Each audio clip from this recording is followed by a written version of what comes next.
muddo dheer oo ay burbursanayd waxa lagu sameeyey dibdhis qarash badan oo ku baxay maanta ayaana si buuxda xarigga looga jaray xarunta cusub ee taliska ciidanka asluubta munaasabadda xarig jarka waxaa ka soo qayb galay wasiirka cadaaladda xildhibaanno saraakiil ka socda ciidanka asluubta iyo kuwa xoogga dalka taliyaha ciidanka asluubta sarreeyagaas xuseen xasan cismaan oo munaasabadda ka hadlay ayaa sheegay in xaruntan ay noqon doonto maanta wixii ka dambeeya tan ugu weyn oo uu yeesho taliska ciidanka asluubta iyadoo dhammaan hoggaanka ciidanka asluubtana si buuxda ay ugu shaqayn doonaan taliska ciidanka asluubta maanta waa dhisan yahay laga bilaabo saacaddan waxa weeyaan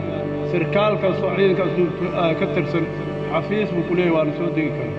ma aha hoggaan keli ninkii wax qabanayo dhan waa wasiirka cadaaladda xukuumadda federaalka soomaaliya xasan xuseen xaaji ayaa isna sheegay inay tahay guul dibudhiska taliska ciidanka asluubta dalka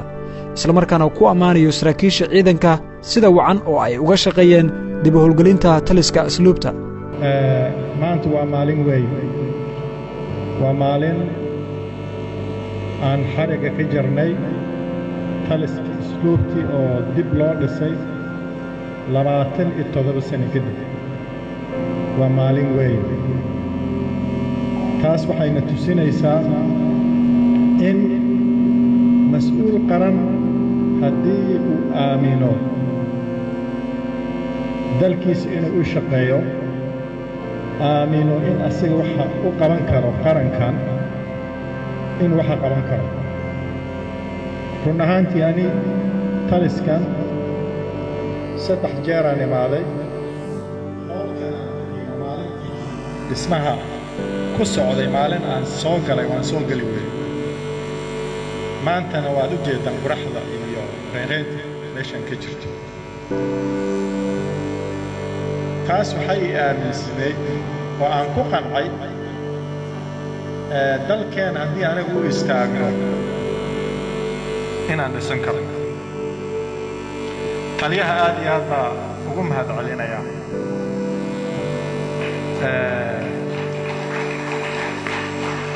dhabar adeegii iyo dadaalkii